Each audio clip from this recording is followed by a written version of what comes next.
নিজের গা ভর্তি জ্বর, সর্দি, গলা ব্যথা নিয়ে একটু এনার্জি জগিয়ে চললাম ছেলেকে ভ্যাকসিন দিতে। হ্যালো, আমি লাবণী। আমার আরও একটা নতুন ভিডিওতে তোমাদের সকলকে ওয়েলকাম। আজ শুক্রবার। আজ না আমরা সবাই মিলে ঘুম থেকে উঠেছি 8:30টার দিকে। বাইরে বৃষ্টি, অন্ধকার ওয়েদার, ঘরে সেরকম আলোও ঢুকেনি। বেশ ভালোই সবাই ঘুমাচ্ছিলাম। আমারই হঠাৎ ঘুম ভেঙে ঘড়ির দিকে তাকাতেই দেখি যে 8:15 বেজে গেছে। তাড়াতাড়ি করে বরকে উঠালাম, বললাম অফিস যাবে না। ও তো ঘড়ি দেখেই দৌড়ে রেডি হতে চলে গেল।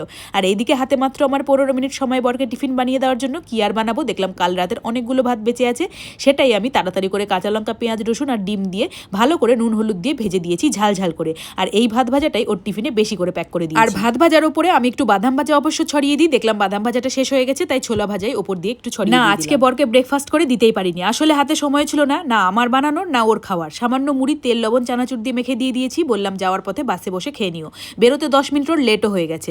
ওর বেরোনোর পরেই চলে আসলাম ঘরে। জানো তো, আজ সকাল থেকেই না আমার সর্দির পরিমাণটা একটু বেশি বেড়ে গেছে।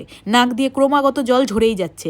জ্বর সেরকম নেই, মাঝে মাঝে একটু গা গরম হচ্ছে, তবে সর্দিতে নাক একদম বন্ধ হয়ে গেছে।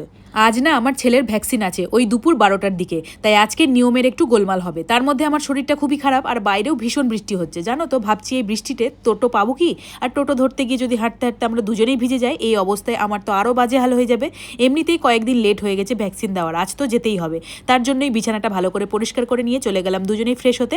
আমি ব্রাশ করে নিয়ে তারপর ছেলেকে ব্রাশ করে মুখ ধুইয়ে দুজন মিলে মুখ মোছানোর পর চলে গেলাম রান্নাঘরে। গিয়ে ওর ব্রেকফাস্টে আজকে দিলাম দুধ কলা মুড়ি, আর আমি একটু শুকনো মুড়ি আর সাথে 2টো বিস্কুট দিয়ে লাল চা খেয়েছি। তাপসী মল্লিক বলেছে তোমার গলা খুব মিষ্টি দিদি, তোমার মতো আমার একটা 2 বছরের মেয়ে আছে। তো তাপসী, কেমন আছো বলো তুমি? সুপর্ণা সাহা প্রামাণিক বলেছে সকাল সকাল তোমার ব্লগ সামনে আসে ভালোই লাগে। Thank you Suparna.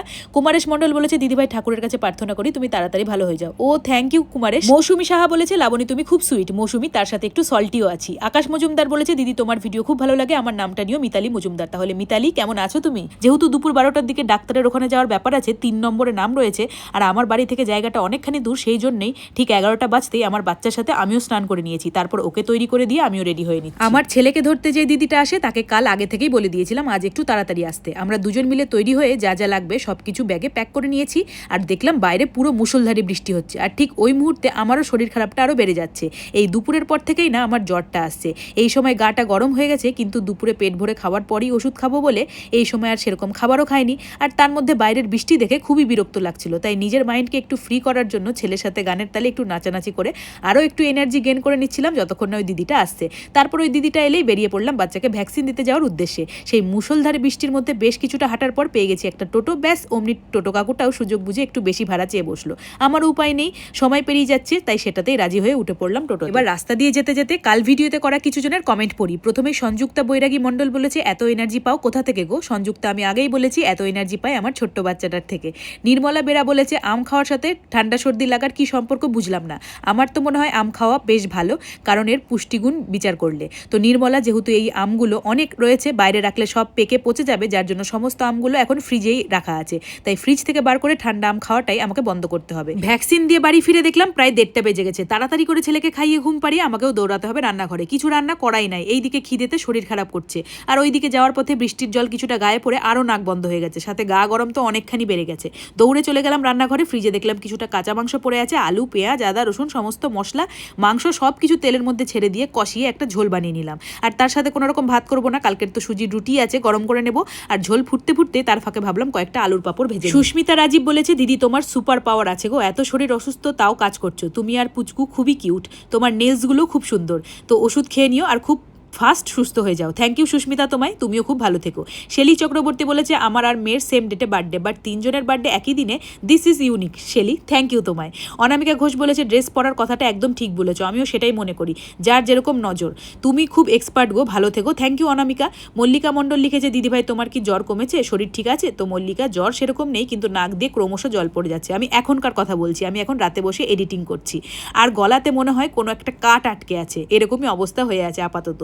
জয়া দাস বলেছে দিদিভাই তুমি এত এনার্জি, এতগুলো কাজ করলে অবশ্য আর কেই বা করবে, তোমাকেই করতে হবে। হ্যাঁ ঠিকই বলেছো জয়া, একা বাইরে থাকতে গেলে নিজের কাজটা নিজেকেই করতে হবে। ব্যাস হয়ে গেছে। তাড়াতাড়ি করে খাবারের থালায় সুজির রুটি, বাটি ভরে মাংস এবং বেশ কিছুটা পাপড় নিয়ে চললাম দুপুরের খাবার খেতে। খেয়ে দেই ওষুধটা খেয়ে নিলাম, আর দেরি করিনি। আর রান্না করতে করতে কয়েকটা ফ্রিজ থেকে আগে থেকে আমি আম বার করে রেখে দিয়েছিলাম বাইরে।